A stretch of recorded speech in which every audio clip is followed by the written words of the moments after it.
They say the customer is always right, but at 30,000 feet the crew is God. Or at least that's what Chief Purser Lydia Hart thought.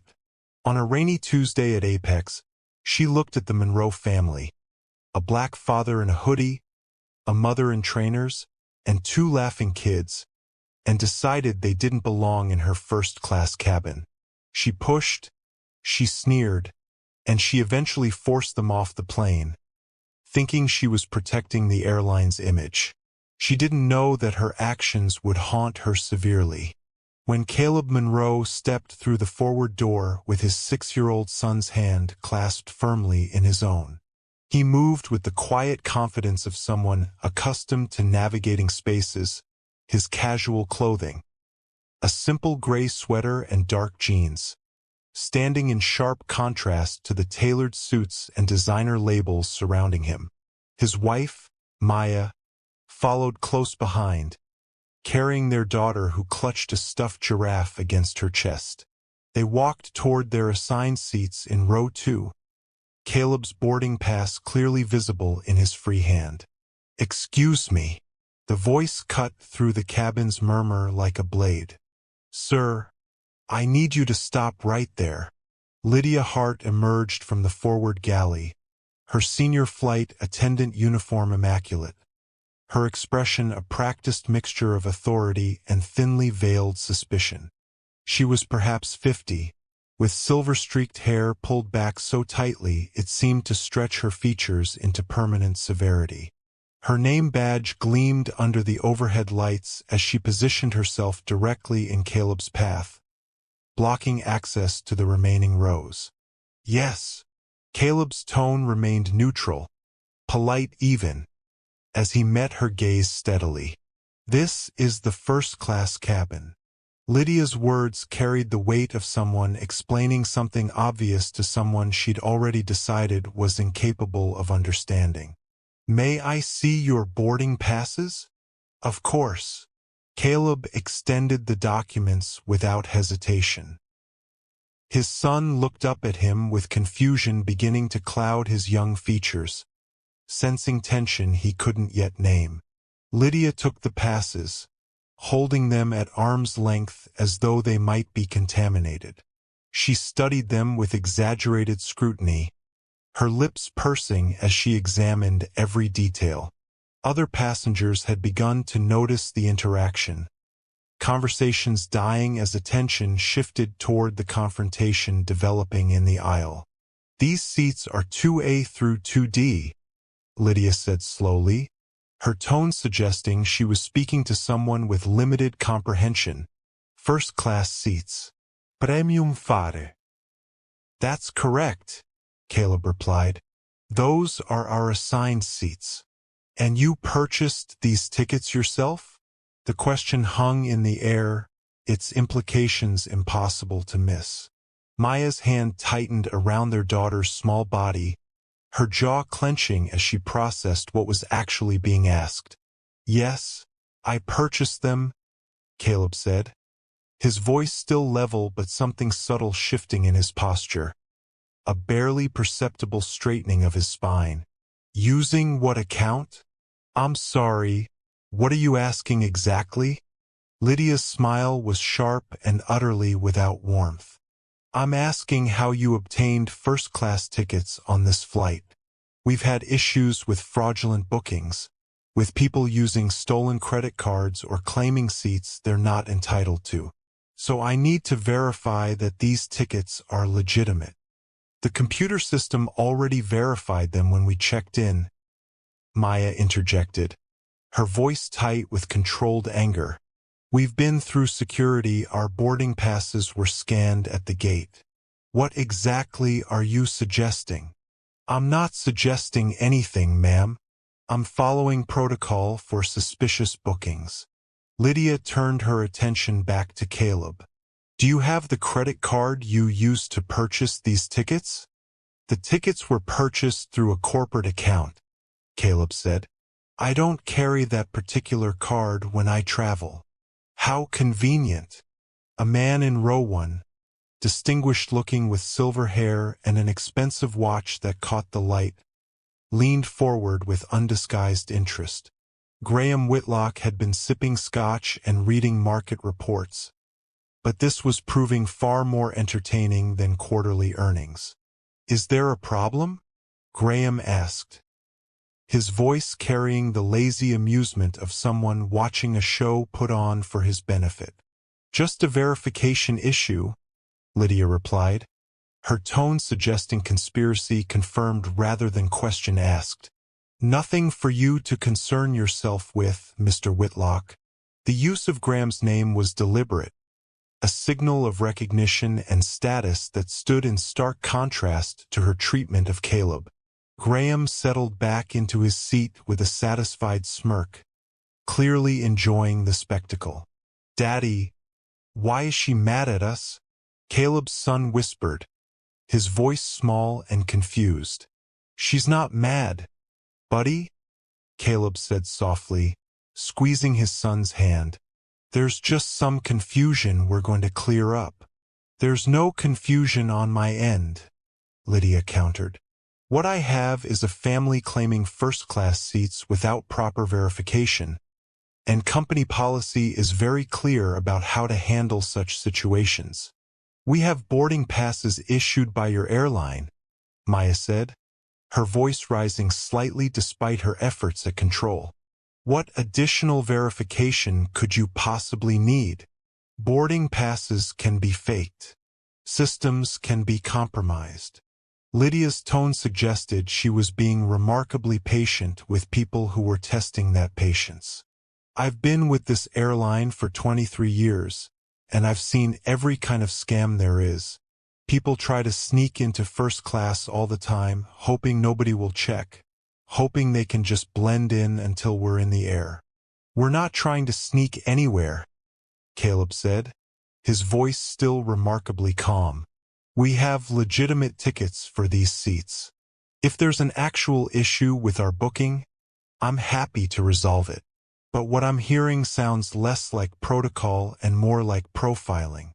The word landed like a stone dropped into still water, ripples of discomfort spreading through the cabin. Several passengers shifted in their seats, suddenly uncomfortable with their role as witnesses. "I don't appreciate accusations," Lydia said, her voice hardening. "I'm doing my job, which is to ensure that everyone in this cabin belongs here. If you have a problem with that, you're welcome to take it up with management after we land." "After we land?" Maya repeated. "So you're going to let us sit down?" "I haven't decided that yet." The statement hung in the cabin air like a threat. Caleb felt his son's hand tighten in his grip, the small fingers squeezing with the instinctive fear children develop when they sense their parents cannot protect them from something. His daughter had begun to whimper softly against Maya's shoulder, her stuffed giraffe forgotten as she pressed her face into her mother's neck. "You haven't decided," Caleb repeated carefully, "whether you're going to allow us to occupy seats that we've legally purchased and that your own system has confirmed we're assigned to." "That's correct." Lydia crossed her arms, her body language radiating immovable authority. "Until I'm satisfied that these tickets weren't obtained through fraudulent means, I'm not allowing you to be seated in this cabin." "On what basis are you questioning the legitimacy of our tickets?" Caleb asked. "Specifically, what triggered this concern?" Lydia's eyes narrowed. "I don't need to justify my security assessments to passengers." "Actually, you do. Especially when those assessments appear to be based on nothing more than your personal assumptions about who belongs in first class." "I'm going to ask you to lower your voice," Lydia said, though Caleb had not raised it at all. Graham Whitlock chuckled from his seat, swirling his scotch. "Maybe they should just move to economy where they'd be more comfortable. Save everyone the hassle." Maya's head whipped toward him, her expression transforming into something fierce. "Excuse me, before we continue, let me ask you something. If you were sitting in first class watching this family being removed, Would you have stayed silent or spoken up? Tell us where in the world you are watching from. Comment below because we'd love to know how far these stories travel. And hit that subscribe button if you've been hooked so far. Now let's continue. Just offering a practical solution, Graham said with mock innocence. No need to make a scene. There are plenty of seats in the back. We paid for first class, Maya said, her voice shaking with barely contained fury. We have every right to be here. Rights are one thing, Graham replied, examining his fingernails with studied indifference. Reality is another. Some people just don't fit in certain spaces, no matter what their ticket says. That's enough, Caleb said, his tone finally showing an edge. You don't know anything about us, and your commentary isn't helpful. I know what I see, Graham said, meeting Caleb's gaze with open disdain. I know this cabin has certain standards, and I know Lydia here is just doing her job protecting those standards. Protecting standards, Maya repeated, her voice dripping with contempt. Is that what we're calling racism now? Ma'am, I'm going to have to ask you to calm down, Lydia interjected quickly, as though Maya's anger rather than Graham's bigotry was the problem requiring intervention. I am calm, Maya said through clenched teeth. What I am not is willing to stand here while you and this man treat my family like criminals for the crime of existing while black in first class. Other passengers had now turned fully toward the confrontation, phones discreetly emerging from pockets and purses. A younger woman in row 3 had her device angled carefully, clearly recording despite attempting to appear casual. Nobody said anything about race, Lydia said, but her voice carried the defensive tone of someone who knew exactly what had been implied. This is purely a verification issue. Then verify, Caleb said. Call your supervisor. Check your computer system again. Contact whoever you need to contact. But stop treating us like we're trying to steal something that we legitimately paid for. Lydia's mouth tightened into a thin line. Fine. You want verification? Then you can wait while I make the necessary calls. But you're not sitting down until I'm satisfied, and I'm certainly not allowing this flight to depart with unverified passengers in premium seating. So you're going to delay the entire flight? Maya said incredulously. Because you've decided, based on nothing, that our tickets must be fraudulent. I'm going to delay the flight as long as necessary to ensure proper security protocols are followed. Lydia turned toward the cockpit, raising her voice slightly. Captain Morrison, we have a situation that requires your attention. A man in his late 50s emerged from the flight deck, his captain's uniform crisp and his expression weary. He'd clearly been hoping to avoid whatever was developing in his cabin, but Lydia's summons left him no choice. What's the problem, Lydia? His tone suggested he'd dealt with Lydia's problems before and had learned to approach them with caution. These passengers are claiming first-class seats, but I have concerns about the legitimacy of their booking. Lydia gestured toward Caleb's family as though they were evidence of something criminal. Captain Morrison glanced at Caleb, then at the boarding passes still clutched in Lydia's hand. Have you checked the manifest? The manifest can be manipulated. I've seen it happen. Have you checked it for this flight? The captain pressed. I'm in the process of conducting a thorough verification. The captain's jaw tightened almost imperceptibly. He turned to Caleb with an expression that managed to convey both apology and resignation. Sir, I apologize for the inconvenience, but if my senior flight attendant has concerns about a booking, I need to allow her to complete her verification process before departure. Your senior flight attendant has concerns based on nothing but her own prejudices, Maya said, her voice cracking slightly with emotion and exhaustion. Our children are standing in this aisle being treated like criminals because we don't look like her idea of first-class passengers. Ma'am, I understand this is frustrating. You don't understand anything, Maya interrupted. You're not the one being humiliated in front of a cabin full of strangers. You're not the one watching your children learn that their family can be questioned and diminished no matter what they've earned or paid for. The captain opened his mouth, closed it, clearly struggling with conflicting imperatives. Maintaining crew authority versus recognizing the obvious injustice unfolding in his cabin. Whatever calculation he was making, it resolved in favor of avoiding conflict rather than confronting it. Lydia, how long will your verification take? He asked. As long as necessary to ensure proper. Give me a number. 10 minutes? 20. Lydia's expression suggested she resented being pinned down. Possibly 30 minutes. Maybe longer if I can't reach the right department. 30 minutes, the captain repeated. He turned back to Caleb. Sir, I'm going to have to ask you and your family to deplane while we sort this out. Once verification is complete, if everything checks out, you'll be able to reboard. And if we refuse? Caleb asked quietly. Then I'll have no choice but to call airport security and have you removed. The threat was delivered apologetically, but it was a threat nonetheless. Caleb looked at his son, whose eyes had grown wide with fear.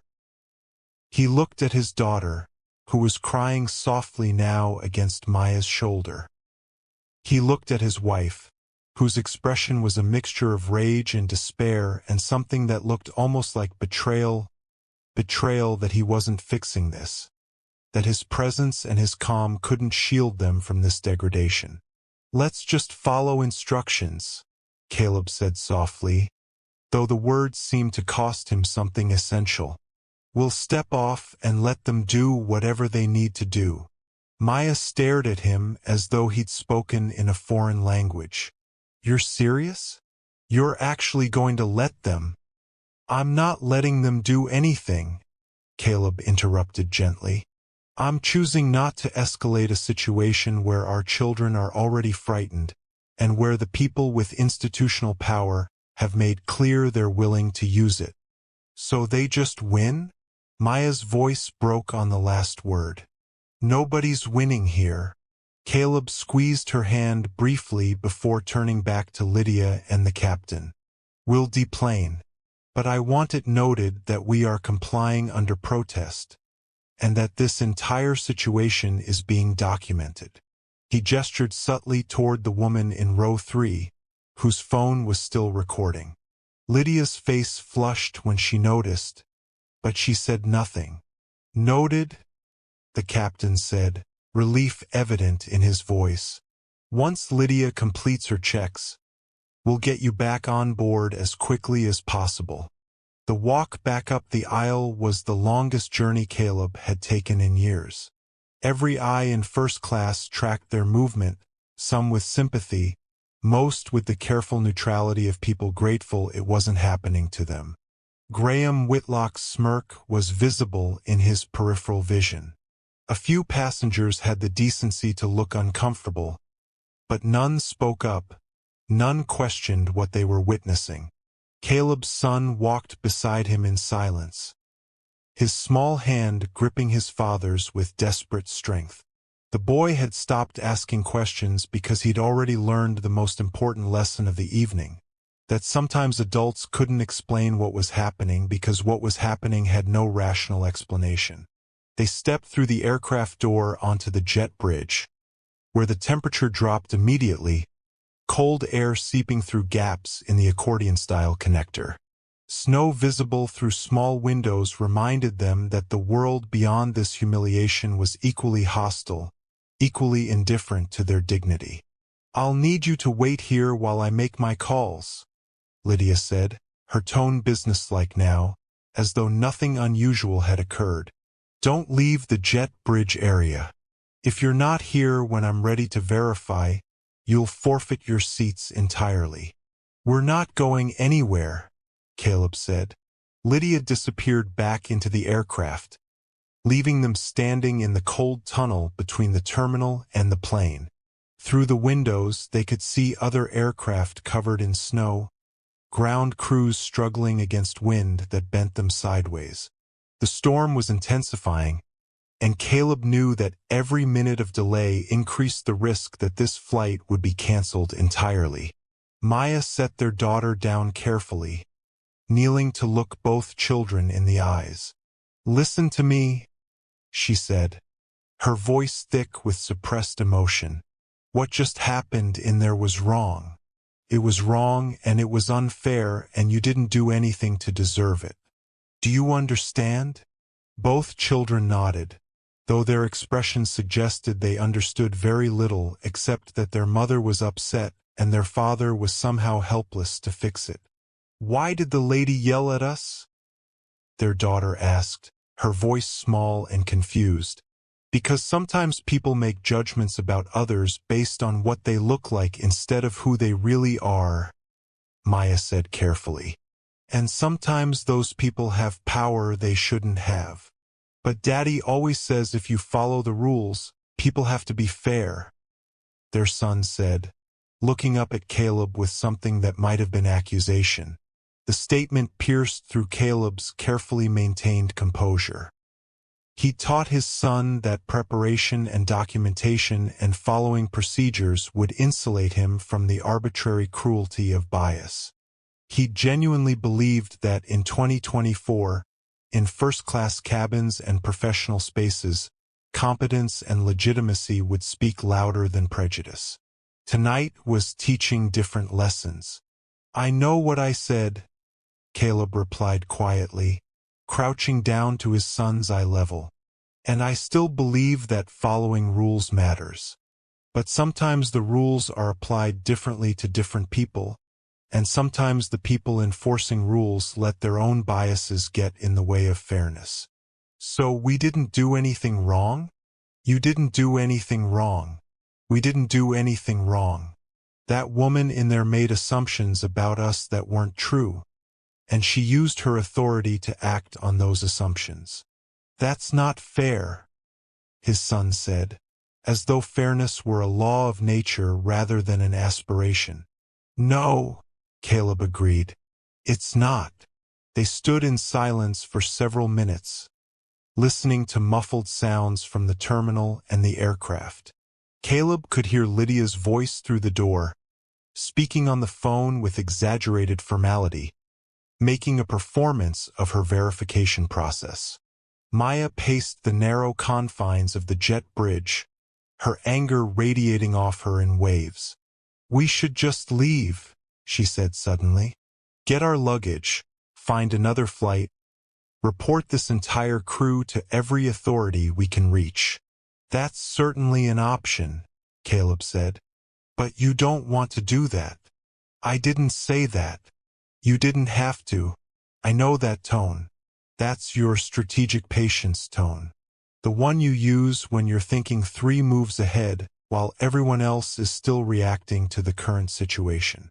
Caleb almost smiled despite everything. Maya knew him too well, could read the subtle shifts in his demeanor that signaled calculation rather than resignation. "I'm just tired," he said, which was true but not complete. "We're all tired. But tired doesn't explain why you're standing here letting that woman treat us like thieves when you could." Maya stopped abruptly, awareness dawning in her expression. "You're going to do something. I'm going to make a phone call." "To who?" "Someone who can help clarify the situation." Maya studied him for a long moment, and something in her anger shifted into something else. Curiosity mixed with anticipation. She'd seen Caleb operate in business contexts before, had watched him dismantle problems with surgical precision, but he typically reserved that approach for boardrooms and negotiations, not personal affronts. "Don't do anything that puts the kids at risk," she said finally. I would never. And don't do anything you'll regret later. I don't plan to do anything except exercise rights we already have and clarify facts that should have been obvious from the beginning. Caleb pulled out his phone, scrolling through contacts until he found the name he needed. He stepped slightly away from his family, turning toward the window so his voice wouldn't carry back into the aircraft or terminal. The call connected after 2 rings. Leonard, Caleb said quietly. It's Caleb Monroe. I need you to halt Flight 614 at Atlas International. Authorization code Level 1. There was a pause on the other end. Then Leonard Cross's voice, sharp with sudden attention. What's the nature of the emergency? Personal security concern requiring immediate grounding and executive review. Understood. Give me 60 seconds. Leonard's voice carried the crisp efficiency of someone who'd spent 30 years in aviation operations and knew that Level 1 authorizations weren't invoked lightly. Flight 614 is currently at the gate, correct? Correct. Doors closed. Preparing for pushback. Consider it frozen. I'm contacting operations now. Do you need security response? Not yet. I need the aircraft held at the gate and senior management notified immediately. Tell them the chairman is requesting immediate intervention. Another pause, this one longer. Leonard Cross had been CEO of Apex Skies for 5 years, had worked with Caleb on dozens of operational decisions, but they'd never had a conversation quite like this one. The chairman, Leonard repeated carefully. Caleb, what exactly is happening? I'll brief you in person. Just execute the hold order and meet me at Gate 47 within 15 minutes. Bring Evan Blackwood if he's available. Evan's here. We're both in the operations center reviewing storm protocols. We'll be there in 10.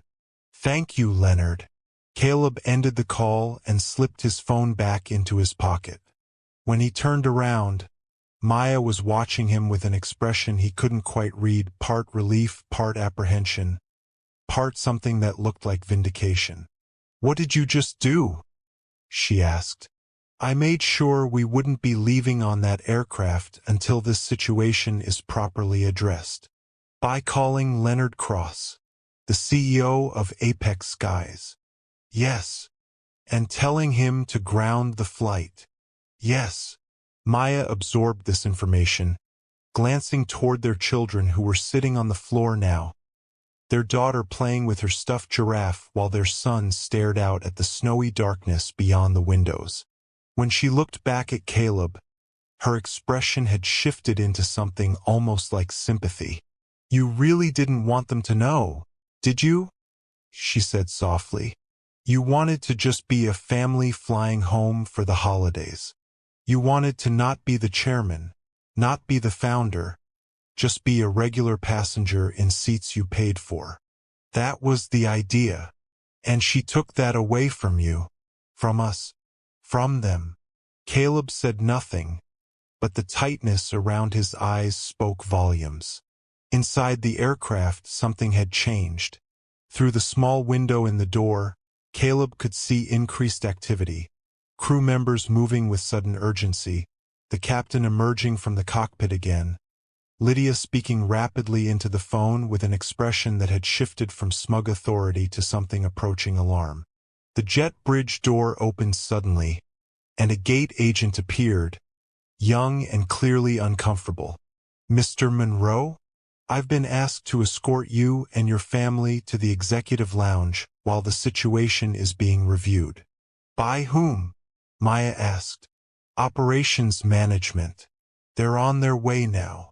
We were told to wait here for verification, Caleb said mildly. The gate agent shifted his weight, glancing back toward the terminal as though hoping for rescue. That's been superseded. New instructions came down from Operations Center. You're to be provided accommodation in the executive lounge immediately. How interesting, Maya murmured. 10 minutes ago we were suspected criminals. Now we're being escorted to the executive lounge. I'm just following instructions, ma'am. We all are, Caleb said. Lead the way. Caleb's phone call changed everything in seconds. One quiet sentence and the entire power dynamic shifted. Imagine having that kind of leverage but choosing silence until the moment it mattered most. But how many families face this without anyone coming to rescue them? If you're gripped by how close this came to being swept under the rug, hit that like button and share your thoughts in the comments. This story's just getting started, and we've got more coming your way, so make sure you're subscribed. Now let's continue. They gathered their children and followed the agent through the terminal, passing other gates where delayed passengers slumped in chairs or pressed against windows watching the storm. The executive lounge was tucked away on the upper level, accessed by elevator and keycard, a space most travelers never knew existed. Inside, the lounge was quiet and luxurious. Leather furniture, a stocked bar, floor-to-ceiling windows offering views of the runway chaos below. Only 3 other people occupied the space, all absorbed in their laptops or phones. A staff member appeared immediately, offering drinks and snacks with the practiced deference of someone trained to serve without asking questions.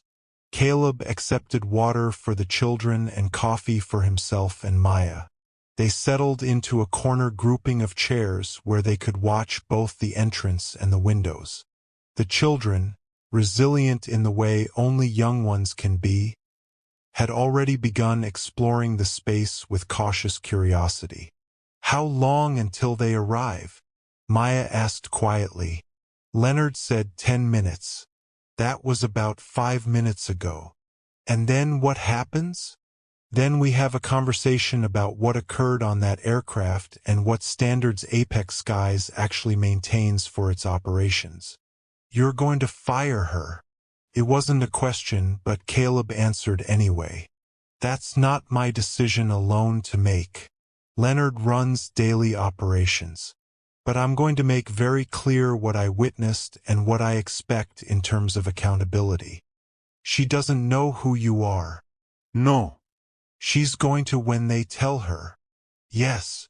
Maya leaned back in her chair, a smile playing at the corners of her mouth despite the anger still evident in her eyes. I almost feel sorry for her. Almost. Don't. She made choices tonight. She escalated when she could have de-escalated. She humiliated our family in front of a cabin full of witnesses based on nothing but her own biases. Whatever consequences follow from that, she earned them. The elevator chimed. Leonard Cross and Evan Blackwood emerged, both men moving with the purposeful stride of executives accustomed to crisis management. Leonard was in his early 60s, silver-haired and distinguished, wearing a suit despite the late hour. Evan was younger, perhaps 45, black like Caleb, with the sharp features and intense focus of someone who'd climbed corporate ladders by being better than everyone around him. Both men's expressions transformed when they saw Caleb, Leonard's eyes widening with recognition and dawning horror, Evan's face going carefully blank in the way of someone who just had several pieces of a puzzle click into place simultaneously. Caleb, Leonard said, approaching quickly. What in God's name happened? My family was removed from Flight 614 by a senior flight attendant who decided our first-class tickets were fraudulent based on no evidence whatsoever. We were questioned, humiliated in front of other passengers, and ordered off the aircraft despite having legitimate boarding passes and having passed through all standard security checkpoints. Leonard's jaw tightened. He turned to Evan. Pull the manifest for Flight 614. I want the names of every crew member, every passenger in first class, and I want security footage from the gate and aircraft if available. Already pulling it, Evan said, his fingers moving across his phone screen. Caleb, I need to ask, did this flight attendant know who you were? She never asked my name beyond what was on the boarding pass. So no, I don't believe she had any idea. Which means she treated you this way purely based on... Evans stopped, seeming to reconsider his phrasing. Based on her assumptions about who belongs in first class, Caleb finished. Based on looking at my family and deciding we couldn't possibly have legitimate access to premium seating. Leonard's face had gone pale, then flushed with what looked like genuine fury mixed with professional horror. Who was the flight attendant? Her badge said Lydia Hart, senior flight attendant. Apparently 23 years with the company according to what she told us. Lydia Hart, Leonard repeated, the name seeming to trigger recognition. He exchanged a glance with Evan that spoke of shared knowledge, shared concerns that predated this evening. This isn't the first complaint we've had about her conduct. Then why is she still employed? Maya asked, her voice sharp. Because previous complaints were handled through internal review processes that apparently weren't rigorous enough, Evan said carefully. We've had reports of passenger dissatisfaction, allegations of unprofessional conduct, but nothing that rose to the level of... He gestured vaguely, unable or unwilling to articulate exactly what level this situation represented.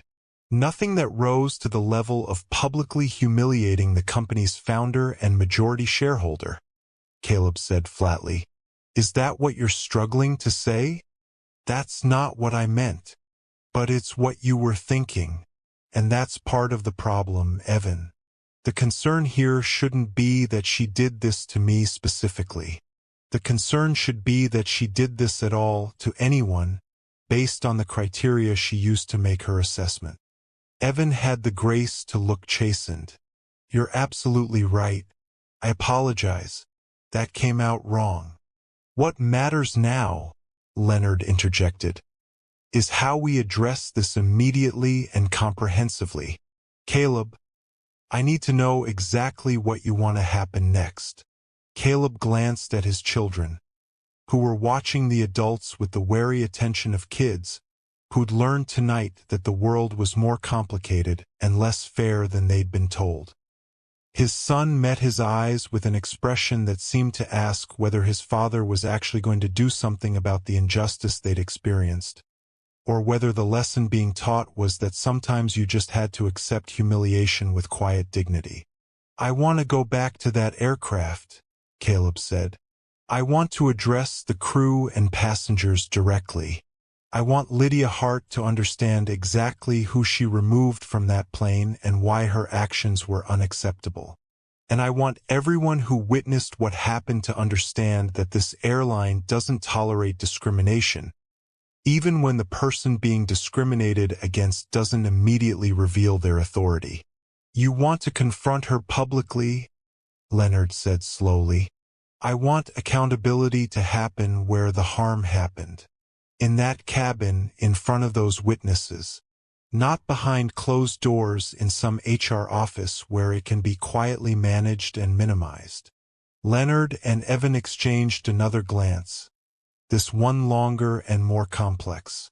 Caleb could read the calculations happening behind their eyes, risk assessment, public relations considerations, legal implications, the delicate balance between justice and institutional protection.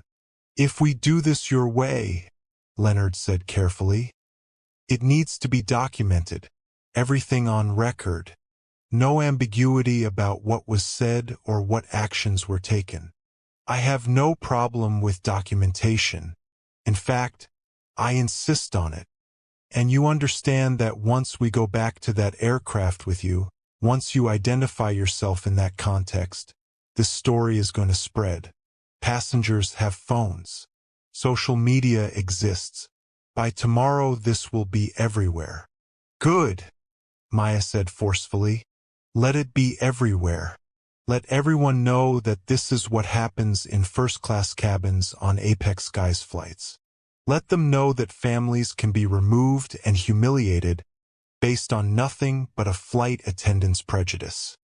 That's not what Leonard stopped, recognizing the trap in trying to minimize what had occurred. You're right. If this happened to your family, it's happening to others. And the visibility might actually force the kind of systemic accountability we should have implemented already. Evan's phone buzzed. He glanced at the screen, his expression darkening.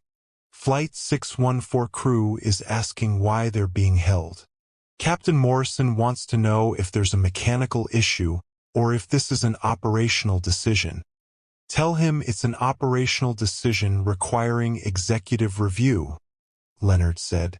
Tell him to keep passengers comfortable, but that aircraft doesn't move until I personally authorize pushback.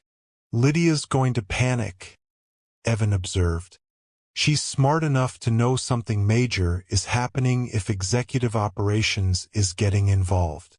Let her panic, Caleb said. She had no problem letting my 6-year-old son panic when she was accusing his father of fraud.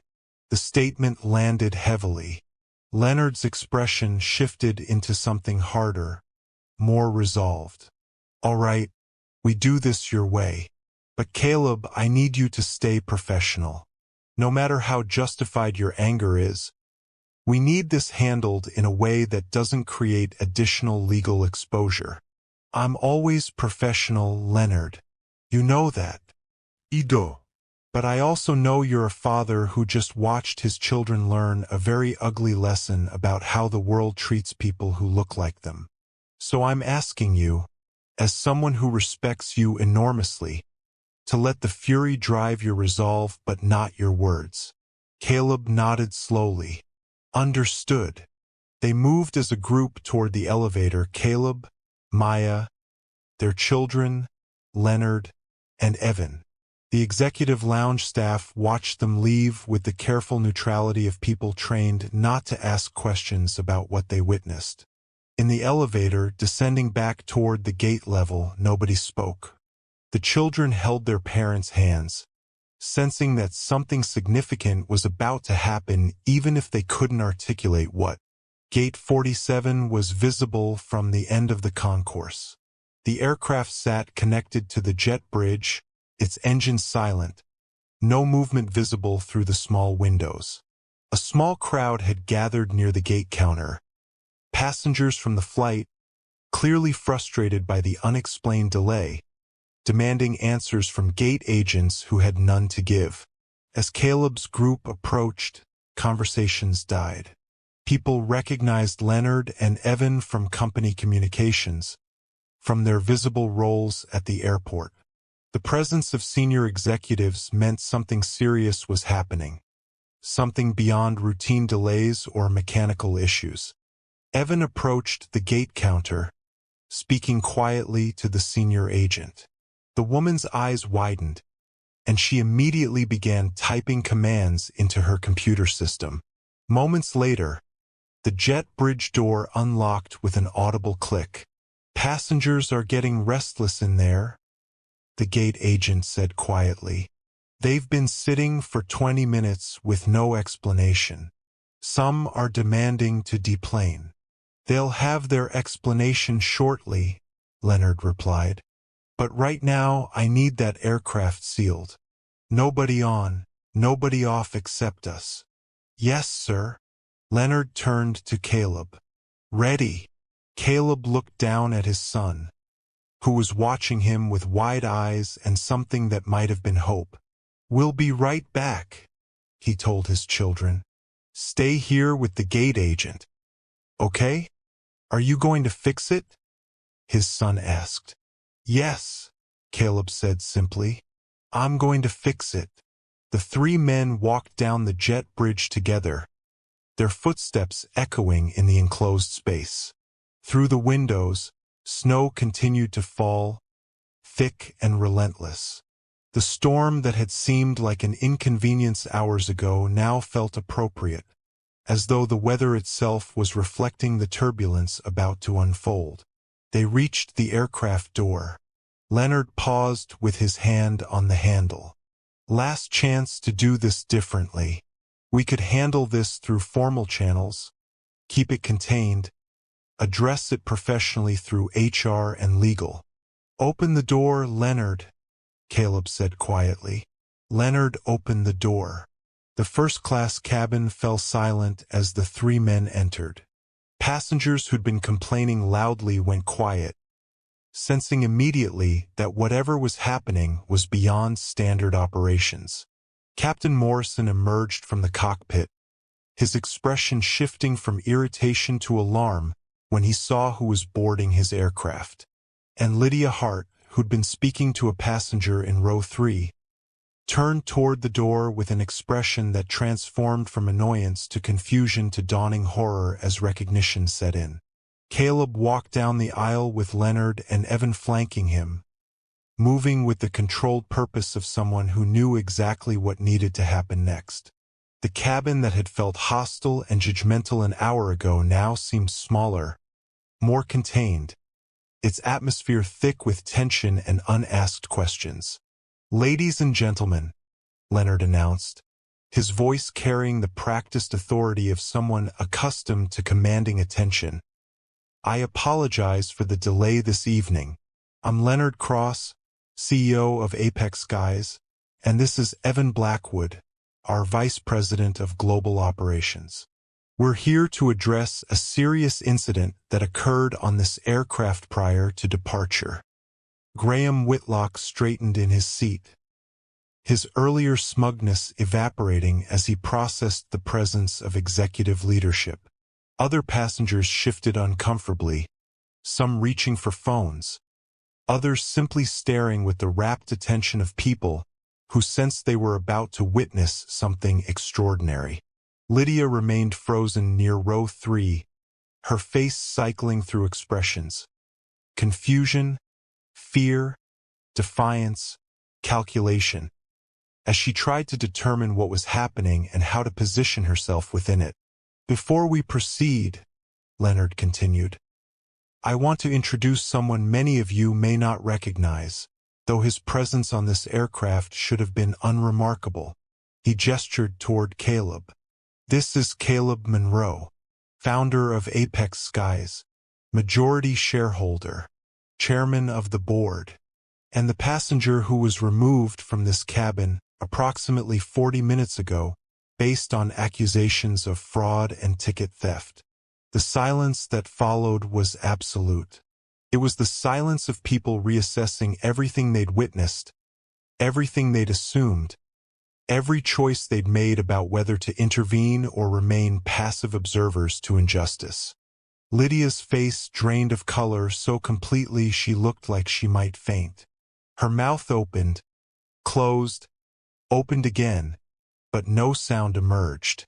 Whatever scenarios she'd been constructing to explain the delay, this one had never entered her imagination.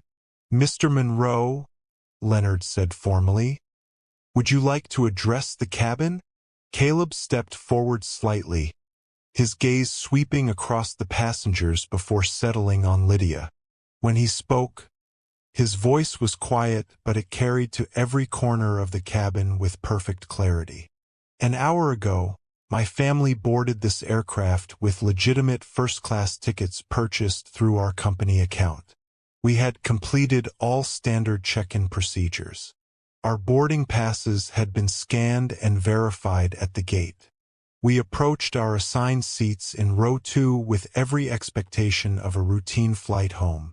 He paused, letting the factual foundation settle before continuing. "Instead, we were stopped by senior flight attendant Lydia Hart, who immediately questioned whether we belonged in this cabin. She demanded to see our boarding passes, then implied those passes were fraudulent. She questioned how we obtained our tickets. She suggested we might have stolen credit card information. When I explained the tickets were purchased through a corporate account, she called that convenient in a tone that made clear she believed it was a lie. Several passengers were now openly staring at Lydia, who had pressed herself against the galley wall as though trying to disappear into it. The captain stood near the cockpit door, his expression carefully neutral, but his posture suggesting he wanted to be anywhere else.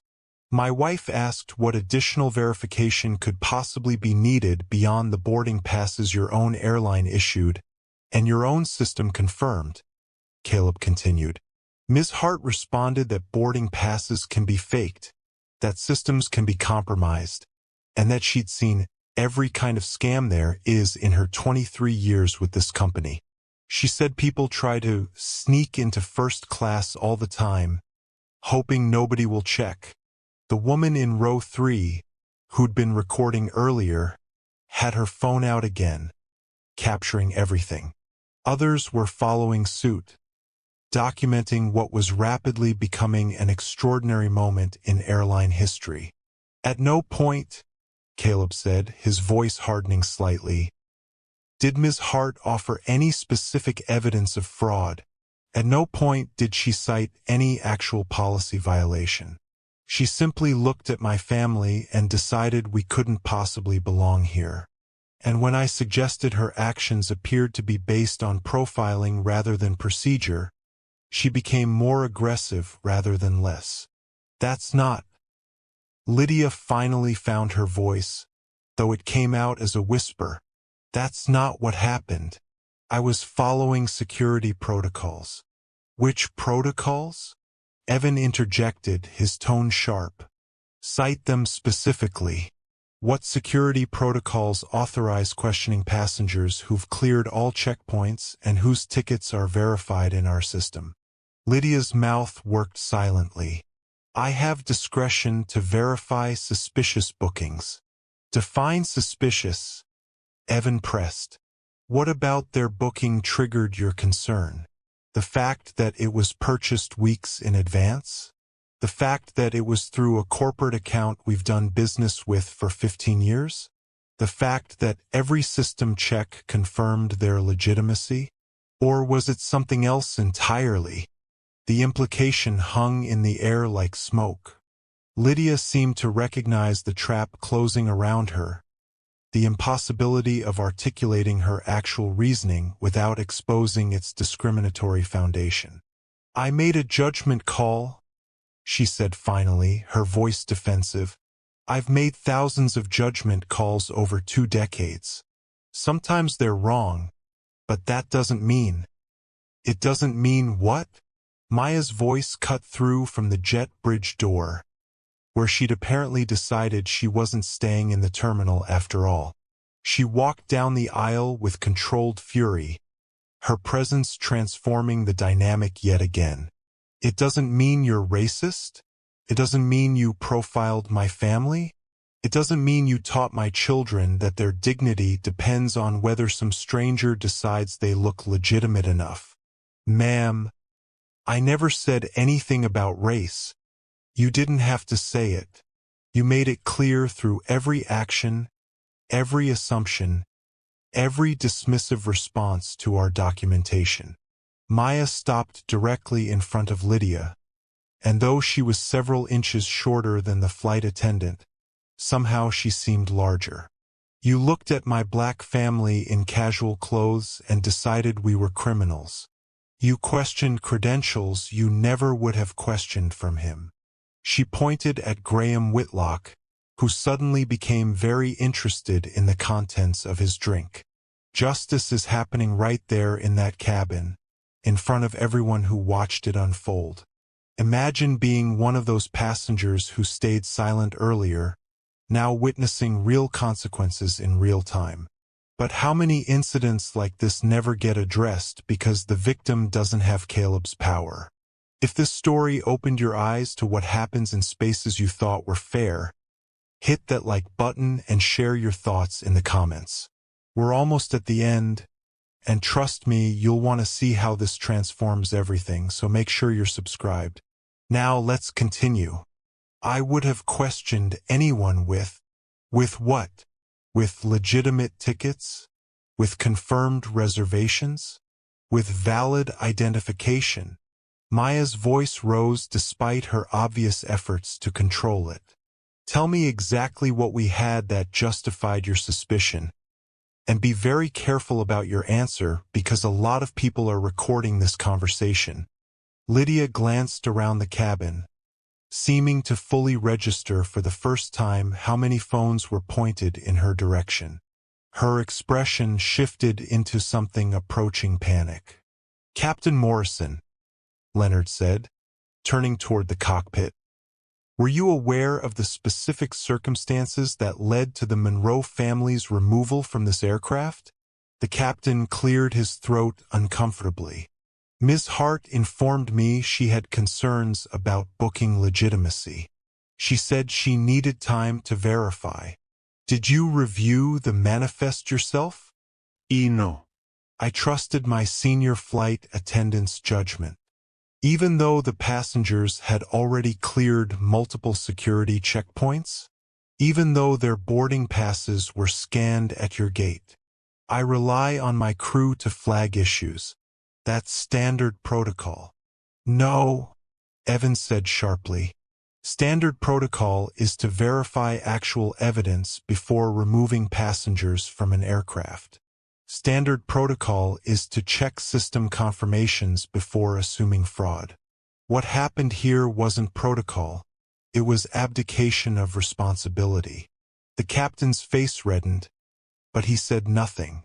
The cabin had become a courtroom, and everyone present understood that verdicts were being rendered in real time, judgments that would carry consequences far beyond this single flight. Graham Whitlock, who'd been remarkably quiet since the executives boarded, finally spoke up. "Look, I don't see what the big deal is. There was a misunderstanding. It's been cleared up. Can we just move on and get to our destination?" Caleb turned slowly to face him, and something in his expression made Graham shift uncomfortably in his leather seat. "You don't see what the big deal is," Caleb repeated softly. "That's interesting, Mr. Whitlock, because you seemed quite invested in the situation when you were mocking my family and suggesting we'd be more comfortable in economy. You said some people just don't fit in certain spaces, no matter what their ticket says. Would you like to expand on that observation now?" Graham's face went pale, then red. I didn't mean anything by it. I was trying to defuse the situation. By telling us we didn't belong? By reinforcing the flight attendant's baseless accusations? That was your idea of defusing. I apologize if I offended you. You didn't offend me, Mr. Whitlock. You revealed yourself. And fortunately for everyone here, your revelation was captured on multiple recording devices. Caleb gestured toward the woman in row 3, whose phone was still raised. "I'm curious whether your employer will find your comments as unremarkable as you apparently do." Graham's eyes widened as the implications registered. "Now wait a minute, you can't." "I can't what?" "Hold you accountable for words you chose to speak in a public space? Share documentation of behavior that occurred on an aircraft full of witnesses." Caleb's voice remained calm, but steel ran through every syllable. "You made choices tonight, Mr. Whitlock, just as Ms. Hart made choices. And choices have consequences." Evan had pulled out a tablet and was scrolling through information with focused intensity. "Mr. Graham Whitlock, passenger in seat 1A, CEO of Whitlock Financial Services. Platinum Elite status with Apex Skies.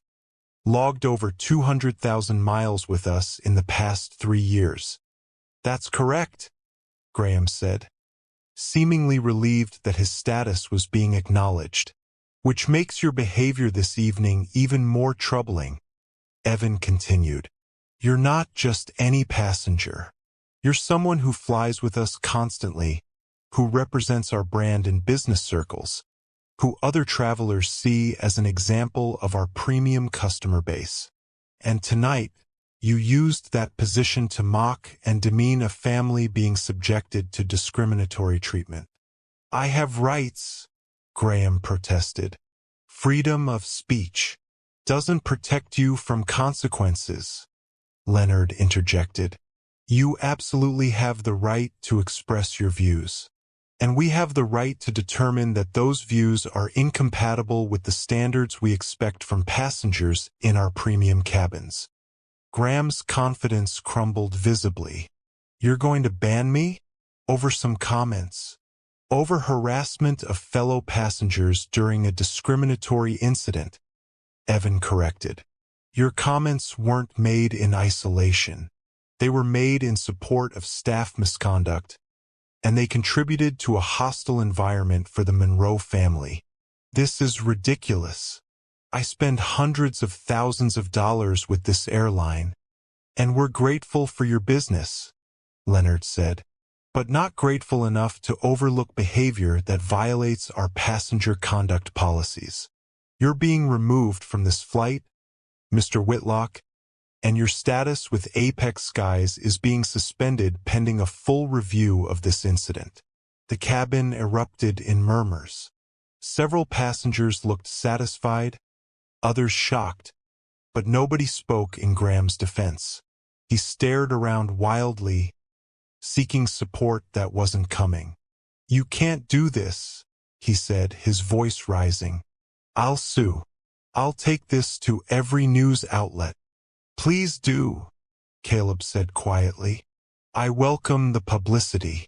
I welcome the conversation about who belongs in premium cabins and what standards we enforce. I welcome the scrutiny of how this airline handles discrimination.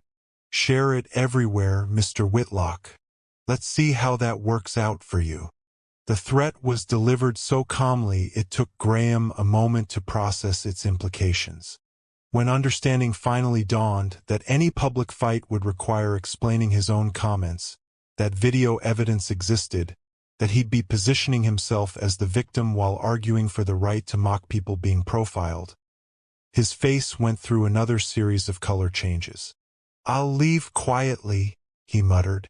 Security will escort you, Leonard said, already signaling to airport police who'd been standing by outside the aircraft. Two officers boarded and approached Graham's seat with professional efficiency. As Graham was led up the aisle, clutching his briefcase and what remained of his dignity, Caleb turned his attention back to Lydia. She'd been watching Graham's removal with growing horror, understanding that her own fate was being sealed with every passing moment. Ms. Hart, Leonard said formally, your employment with Apex Skies is terminated effective immediately. You'll be escorted from this aircraft and required to surrender your uniform, credentials, and all company property. You'll receive formal termination documentation within 24 hours outlining the specific policy violations that led to this decision. You can't fire me like this, Lydia protested, her voice breaking. I have union representation. There are procedures. The procedures allow for immediate termination in cases of gross misconduct, Evans said, reading from his tablet. Your actions tonight, profiling passengers based on protected characteristics, removing verified passengers without cause, filing false security reports, and creating a hostile environment, constitute gross misconduct under Sections 4.7, 4.11, and 6.3 of your employment agreement. I didn't file any false reports. You told Captain Morrison that these passengers presented security concerns, Leonard said. That was a false statement. You told them their tickets were suspicious. Another false statement. You implied they'd committed fraud. Yet another false statement. Each of those constitutes a violation serious enough to warrant termination on its own. Collectively, they represent a pattern of discriminatory conduct that this airline will not tolerate. Lydia looked around the cabin desperately, seeking support from her fellow crew members or passengers. She found none. The other flight attendants had pressed themselves into the galleys, clearly wanting no association with what was happening. The passengers watched with expressions ranging from satisfaction to discomfort, but nobody spoke in her defense. 23 years, she whispered. I gave this airline 23 years. And we compensated you for every one of them, Caleb said, his voice not unkind but utterly firm. But longevity doesn't excuse discrimination. Experience doesn't justify profiling. And years of service don't entitle you to treat passengers as criminals based on your personal biases. Security officers stepped forward, and Lydia allowed herself to be escorted up the aisle. As she passed Caleb, she stopped, seeming to want to say something.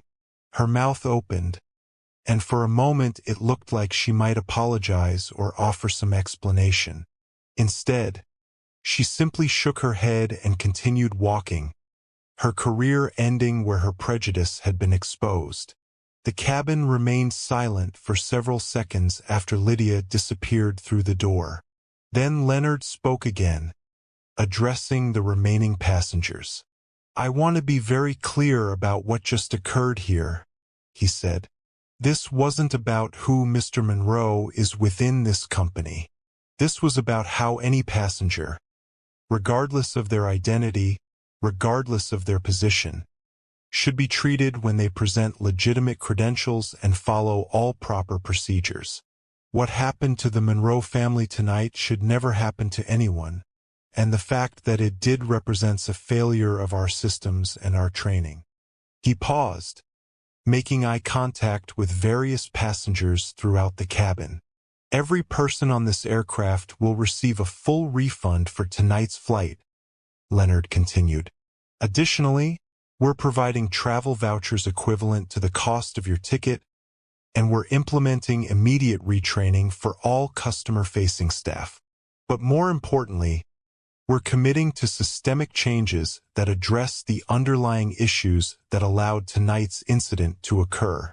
Evan stepped forward, his tablet still in hand. Within the next 72 hours, Apex Skies will announce the Monroe Protocol, a comprehensive reform package designed to eliminate bias in passenger services. This will include blind service standards where crew members interact with passengers based on verified credentials rather than personal assessment, mandatory bias recognition training for all staff, anonymous executive monitoring where leadership flies incognito to assess actual service standards, and zero-tolerance enforcement for discriminatory conduct with immediate termination as the baseline consequence. Several passengers were recording this announcement, which was clearly intentional. Leonard and Evan wanted this commitment documented, wanted it public, wanted accountability built into the promise itself. Captain Morrison, Leonard said, turning toward the cockpit, you're being relieved of duty for this flight. Your failure to verify Ms. Hart's claims before authorizing passenger removal represents a serious lapse in judgment. You'll undergo mandatory retraining before returning to flight status, and this incident will be noted in your permanent record. The captain's face went rigid, but he nodded stiffly. Understood, sir. A replacement crew is being assembled now, Leonard continued. They'll be here within 20 minutes. For those passengers who prefer not to continue on this flight given the circumstances, we'll arrange alternative transportation at no cost and with appropriate compensation for the disruption. The woman in row 3 lowered her phone and raised her hand tentatively. Mr. Monroe? I recorded what happened earlier, when Ms. Hart removed your family. I have the whole thing, her accusations, Mr. Whitlock's comments, everything. I want you to have it. Thank you, Caleb said. We'd appreciate that. Your documentation may help ensure this kind of incident is taken seriously not just here but throughout the industry. I'm a law student, the woman continued, her voice gaining strength. I've been studying civil rights litigation, and what I witnessed tonight was textbook discrimination.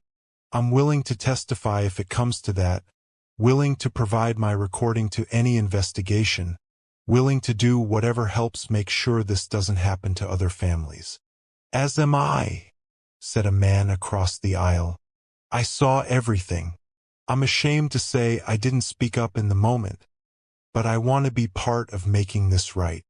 Another passenger stood, then another. Within moments, half the first-class cabin was volunteering to provide statements, to share their recordings, to participate in whatever accountability process unfolded. The silence that had enabled the initial discrimination was transforming into vocal solidarity, albeit after the fact.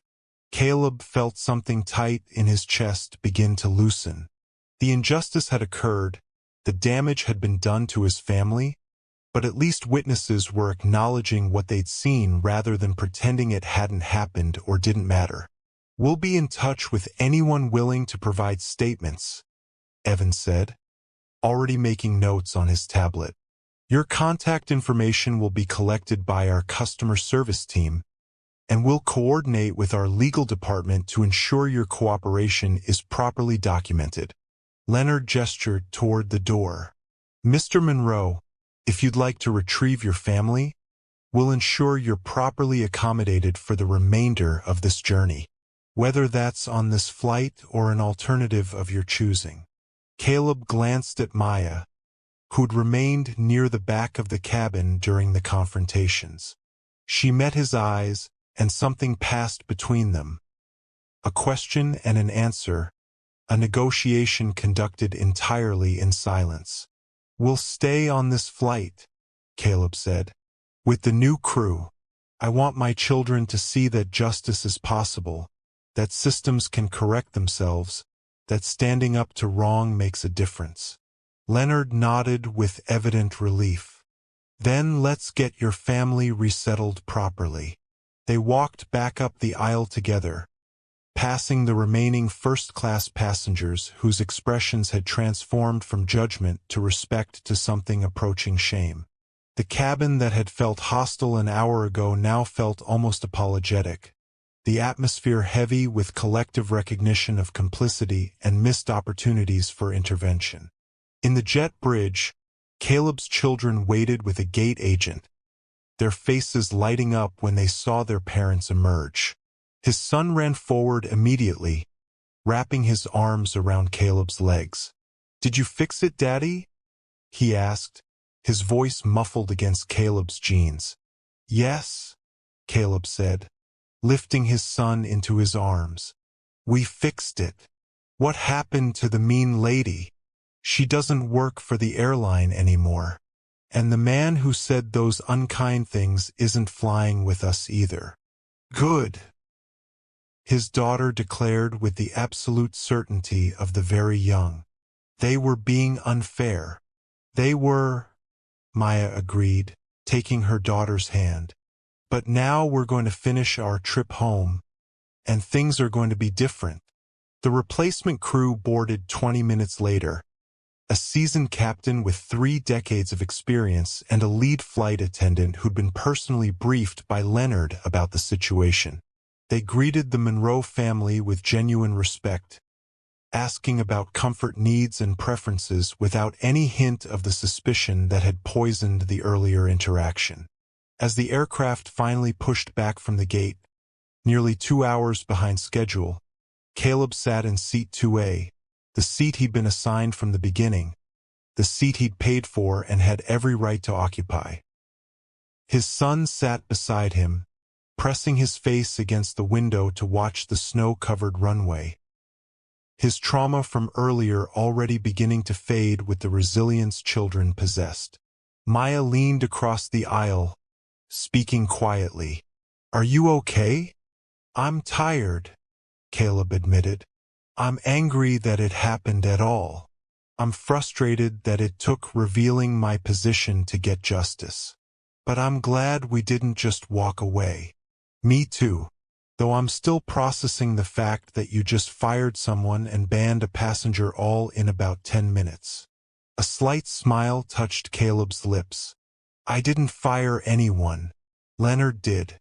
I just provided the context. You orchestrated the whole thing." Don't pretend otherwise. Maybe a little. The aircraft lifted off into the storm, climbing through turbulence that made the cabin shudder and creak. But inside, the atmosphere was calm, almost peaceful. The crisis had passed. Justice had been served, at least within the limited sphere of this single flight, this single airline, this single terrible incident. Caleb knew it wasn't enough. Knew that across the country, across the world, similar incidents were unfolding in cabins and terminals and customer service counters. Knew that the systemic problems ran deeper than one discriminatory flight attendant or one bigoted passenger. Knew that real change would require sustained effort, constant vigilance, institutional transformation that went beyond policy announcements and training programs. But it was something. It was accountability delivered publicly rather than buried in confidential settlements. It was consequences for behavior that too often went unpunished. It was documentation that would spread, conversations that would follow, awareness that might prevent the next family from experiencing what his had endured. 3 months later, Caleb stood in a conference room at Apex Sky's headquarters, reviewing implementation reports for the Monroe Protocol. The reforms had faced resistance, from union representatives who felt the zero-tolerance policy was too harsh, from middle managers who worried about operational disruptions, from shareholders who questioned whether the retraining costs were justified. But the reforms had also generated unexpected benefits. Employee morale had improved as staff felt empowered to challenge discriminatory behavior rather than tolerating it. Customer satisfaction scores had risen, particularly among minority passengers who'd previously faced routine profiling. Media coverage had been overwhelmingly positive, positioning Apex Skies as an industry leader in civil rights and passenger dignity. Evan entered the conference room, carrying a folder of documentation. "You should see this," he said, sliding the folder across the table. Incident reports from the past quarter. Discrimination complaints are down 47% compared to the same period last year. Down because they're not happening? Or down because people aren't reporting them? Caleb asked. Both, actually. Exit surveys show passengers feel more confident in our complaint processes. So reporting should be up if incidents were constant.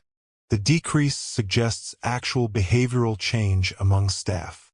Caleb flipped through the reports, reading summaries of cases where passengers had been profiled or treated dismissively, and how those situations had been addressed through the new protocols.